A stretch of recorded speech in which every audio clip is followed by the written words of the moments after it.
பிஸ்மில்லா ரஹ்மான் ரஹீம். கால ரசூலுல்லாஹி ஸல்லல்லாஹு அலைஹி வஸல்லம். நம்ம ஹதீஸுடைய பாடத்தில் வணக்கவியல் சம்பந்தப்பட்ட ஒரு முக்கியமான ஹதீஸ் நம்ம பார்க்க போகிறோம்.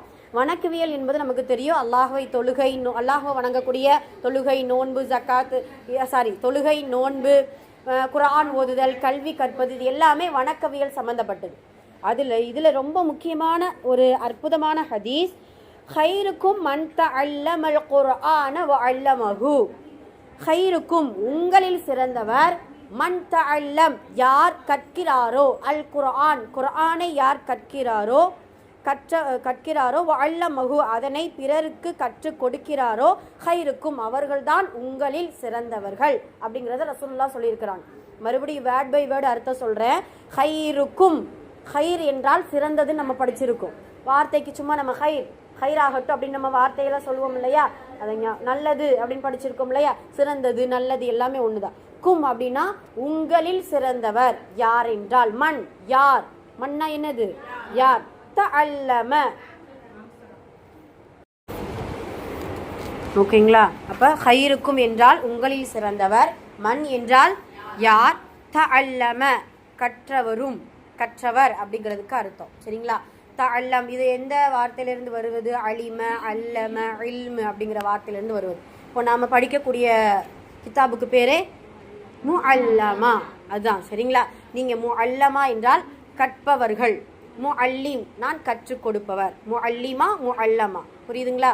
கற்றுக் கொடுப்பவருக்கு பெயர் முஅல்லிமா, கற்றுக்கொள்பவர்களுக்கு பெயர் முஅல்லமா. ஒரு கற்கத்திலேயே அதனுடைய அர்த்தங்கள் மாறுபடும். சரி.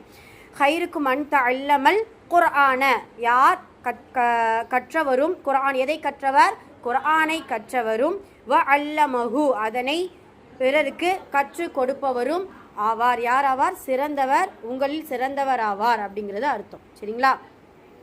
ஓகே. இந்த ஹதீஸ் நம்ம முன்னையே நம்ம கேள்விப்பட்டிருக்கோம். நபி ஸல்லல்லாஹு அலைஹி வஸல்லம் அவர்கள் அழகான குர்ஆனுடைய ஒரு சிறப்பாக இந்த ஹதீஸை நமக்கு சொல்லி கொடுத்துருக்கிறாங்க.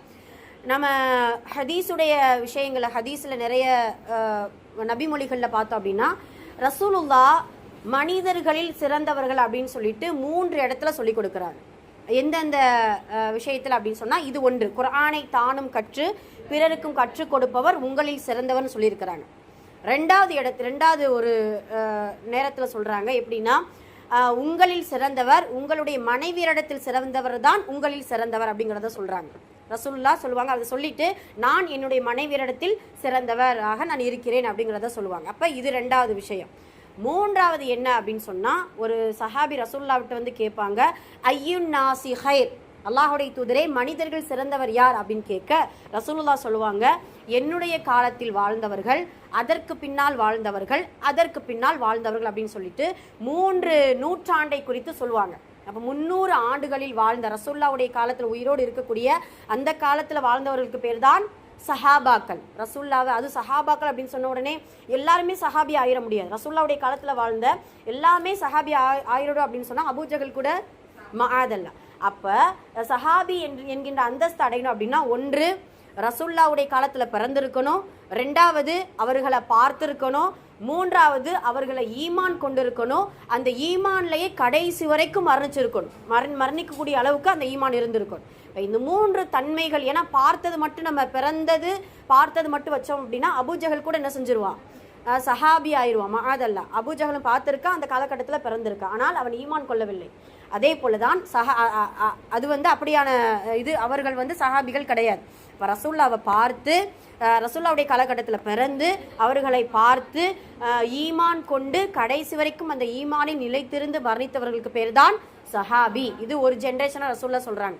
2வது யார் சிறந்தவன் சொன்னாங்க, புரியுதுங்களா.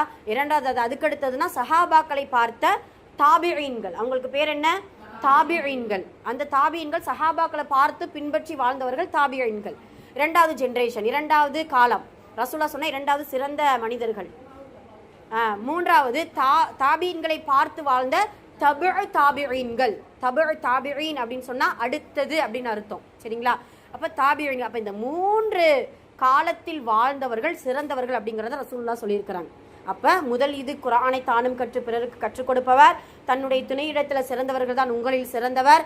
3வது 3 ஜென்ரேஷன் 3 காலங்களில் வாழ்ந்தவர்கள் சிறந்த மனிதர்கள் ரசூலுல்லாஹ் சொல்லியிருக்கிறாங்க. இப்போ இந்த இடத்துல குர்ஆன் சுப்ஹானல்லாஹ், இப்போ நாம இப்படி யோசிக்கலாம், அல்லாஹு தஆலா எல்லாத்துலேயுமே ஒரு பெஸ்ட்டை வச்சிருப்பான்.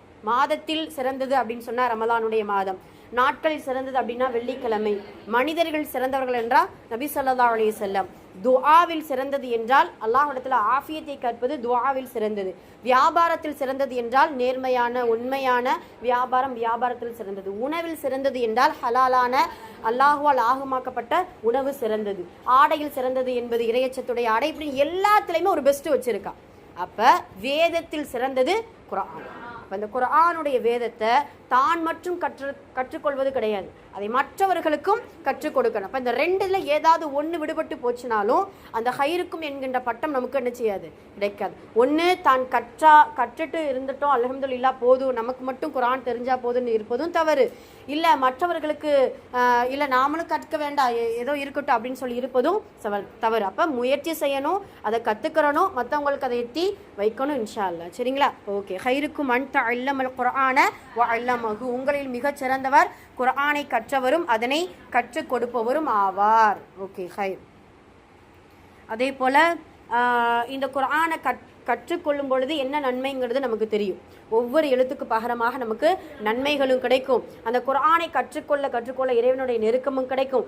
அவனுடைய பேசக்கூடிய வாய்ப்பு, குர்ஆன் என்பது அவனிடத்தில் பேசக்கூடிய அவன் நம்மளிடத்தில் பேசக்கூடிய அற்புதமான ஒரு வேதம் இந்த குர்ஆன். அந்த சிறப்பும் நமக்கு கிடைக்கும். அது மட்டும் இல்லாமல் இந்த குர்ஆன் கியாமத் நாள் வரைக்கும் பாதுகாக்கப்பட்ட ஒரு அற்புதமான வேதம். அது மட்டும் இல்லாமல் இந்த உலகத்தில் மனித ஜின் இனத்திற்கு அல்லாஹ் இறக்கப்பட்ட ஒரு நேர் வழிகாட்டியாக இந்த குர்ஆன் இருக்குது.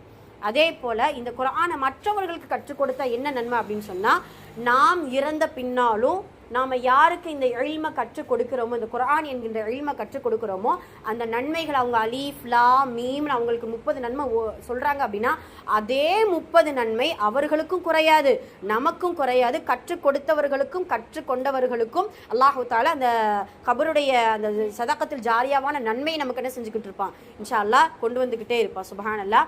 இப்போ உள்ள காலகட்டத்தில் குர்ஆனை வாங்கி கொடுக்க நிறைய பேர் இருக்கிறாங்க, குர்ஆனை கற்றுக்கொள்வதற்கும் குர்ஆனை கற்றுக் கொடுப்பதற்கும் தான் கம்மியாக இருக்கிறாங்க. யார் வேணாலும் குர்ஆனை வாங்கி கொடுத்துடலாம். இன்னொன்று என்ன தெரியுமா, இந்த இறந்தவர்களுக்கு குர்ஆன் ஓதுறதுக்குன்ட்டு அப்படின்ட்டு இது பண்ணி சொல்லுவாங்க இல்லையா, அதில் ஒரு மார்க்க அறிஞர் சொல்கிறாரு, நீங்கள் குர்ஆனை ஓதுங்க, இறந்தவங்களுக்கு ஓதணுமா நீங்கள் தாராளமாக ஓதுங்க, ஆனால் அதை நீங்கள் பெற்றெடுத்த உங்களுடைய தாய்க்கு நீங்கள் என்ன செய்யணும், ஓதணும். உங்களுடைய பிள்ளைக்கு நீங்கள் என்ன செய்யணும், ஓதணும். உங்களுடைய பிள்ளை உங்களுக்கு ஓதணும். அதை தவிர்த்து விட்டு உறவுகள் யாருக்காவது இது பண்ணி, அதாவது மற்றவங்களுக்கு இதுக்குன்னு சொல்லிட்டு ஒரு ஹசரத்துக்கோ ஒரு யாருக்கோ காசு கொடுத்து அதை என்ன செய்யக்கூடாது, ஓதக்கூடாது. அப்படி ஓதுனா அதுக்கு எப்படி அழகான விளக்கம் கொடுத்தாங்க அப்படின்னா, நீங்கள் அவங்க ஓதுனதுக்கான நற்குழியை நீங்கள் கொடுத்துட்டீங்க, அப்போ அவங்களுக்கு என்ன நற்குழி கிடைக்கும் அல்லாஹ்விடத்தில், இந்த துனியாவில என்ன செஞ்சாச்சு, நற்குழி நீங்கள் வாங்கியாச்சு, நீங்கள் கொடுத்துட்டீங்க, இப்போ உங்களுக்கும் ஒரு பிரயோசனமும் இல்லை, அப்போ அவங்க ஓதுனவங்களுக்கு என்ன செய்யலை, ஒரு பிரயோசனமும் இல்லை.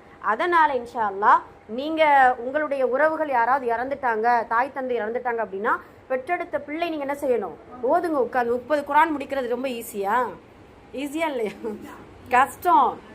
அதெல்லாம் எப்படி, ஐயோ நீங்கள் அப்படி அதை நன்மை நாடி ஓதிடலாம். உட்காந்து நம்மளுடைய தாய்க்கோ தந்தைக்கோ நம்மனே சரி இன்ஷா அல்லாஹ் ஓதி கத்தம் பண்ணால் என்ன செஞ்சுக்கிறலாம், கத்தம் பண்ணுங்க. மற்றபடி மற்ற எந்த விஷயத்தில் நம்ம என்ன செய்யக்கூடாது, அந்த மாதிரியான விஷயத்தில் செய்யக்கூடாது அப்படிங்கிறத விளக்கம் கொடுக்குறாங்க. சரி, ஹைர், அல்ஹம்துலில்லாஹ். அப்போ இந்த குர்ஆனை தானும் கற்கணும், மற்றவர்களுக்கு கற்றுக் கொடுப்பவர்கள் தான் சிறந்தவர்கள் அப்படிங்கிறத நம்ம எடுத்துக்கிறோம் இன்ஷா அல்லாஹ்.